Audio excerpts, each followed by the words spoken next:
Assalamualaikum warahmatullahi wabarakatuh. Ya, hari ini kita akan sharing lagi tentang Excel, guys. Ya, Excel, Excel dan terus Excel nih, ya, guys, ya.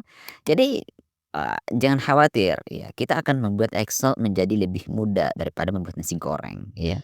Baik, hari ini kita akan membahas tentang some product, ya. Saya akan sharing tentang some product.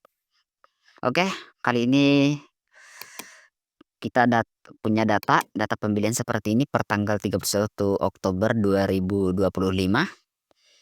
Dengan data itu terdiri dari nomor, kode barang, nama barang, harga satuan, jumlah beli. Oke.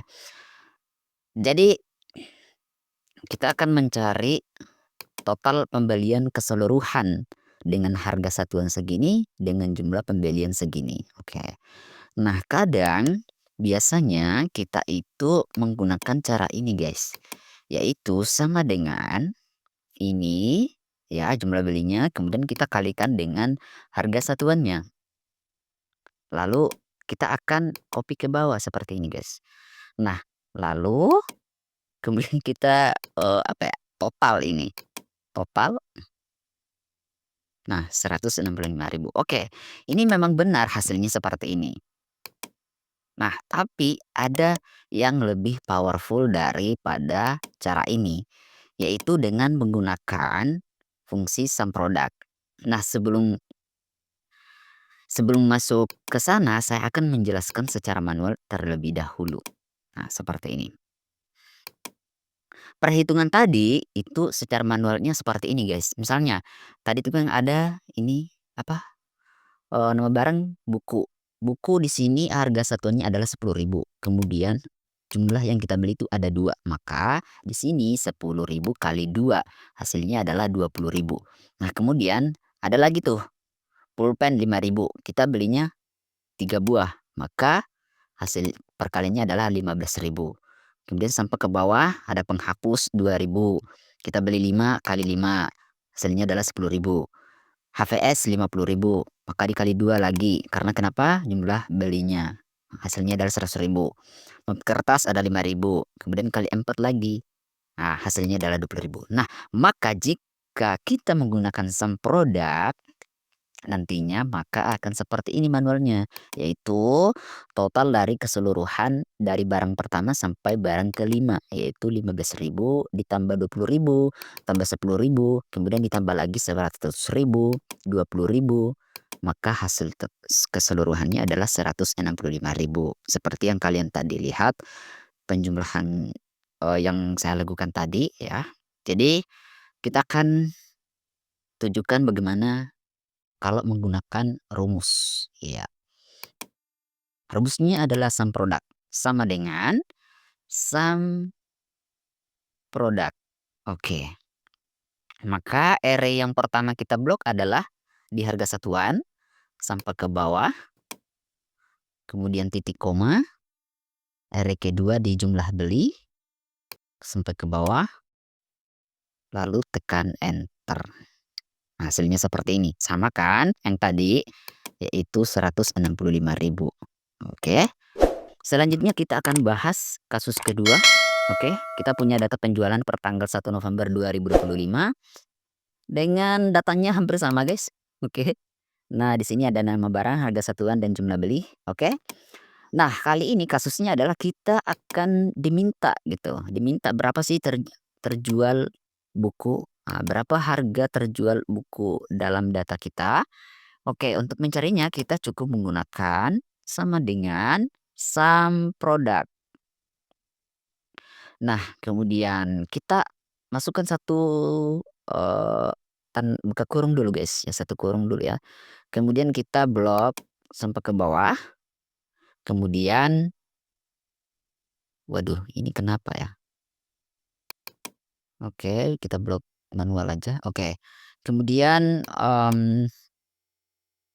sama dengan ya, kriteria, kita masukkan kriterianya apa, yaitu buku, buku. Oke, kemudian kita tutup kurung, lalu kali.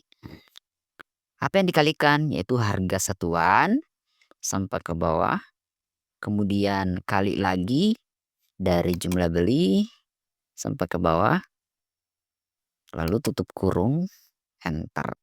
Nah, maka jumlah terjual buku, harga terjual buku, salah ya guys ya tadi. Jadi harga terjualnya buku keseluruhan dalam data kita itu ada 70.000. Kenapa 70.000 guys? Karena, nah, di buku pertama itu terjual 2, harga satunya 10.000, maka hasilnya adalah 20.000. Kemudian di catatan terakhir ada lagi buku, dia penjualannya tuh ada 5, maka dikali 5 hasilnya adalah 50.000. 20.000 tambah 50.000 adalah 70.000. Nah, penjelasannya seperti ini guys. Oke. Nah, misalnya nih,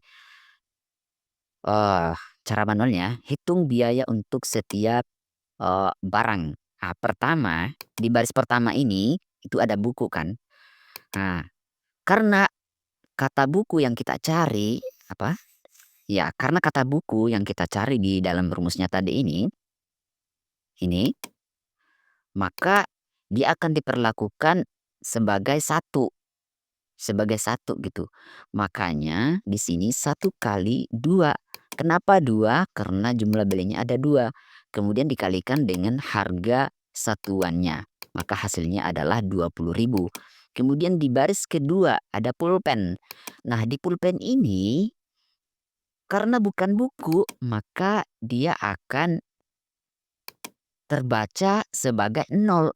Ya, dia diperlakukan sebagai 0.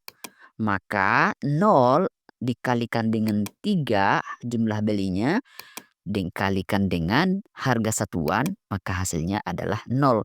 Dan seterusnya seperti itu guys. Mulai dari pulpen sampai map kertas, semuanya dikali 0. Kenapa? Karena bukan termasuk buku. Bukan termasuk buku. Oke? Jadi di data terakhir ada buku tuh. Nah, harga satuannya 10.000, jumlah belinya ada 5. Maka dia akan dikali seperti tadi guys. Dikali 5, 10.000 kali 5, 50.000. Maka total akhirnya seperti tadi, 20.000 ditambah 0,000 ditambah 50.000, hasilnya adalah 70.000. Oke, paham sampai sini? Oke guys. Jadi sampai di sini pembahasan kita pada hari ini. Semoga dengan penjelasan yang saya berikan kalian bisa mengerti. Kalau masih kurang mengerti, kalian bisa curhat di komen ya. Saya harap kalian bisa curhat di komen bagaimana tutorial hari ini, apakah mudah dipahami atau sulit. Kalau ada kesulitan, tanya aja tuh bagian mananya, saya akan jelaskan. Oke, terima kasih. Wassalamualaikum warahmatullahi wabarakatuh.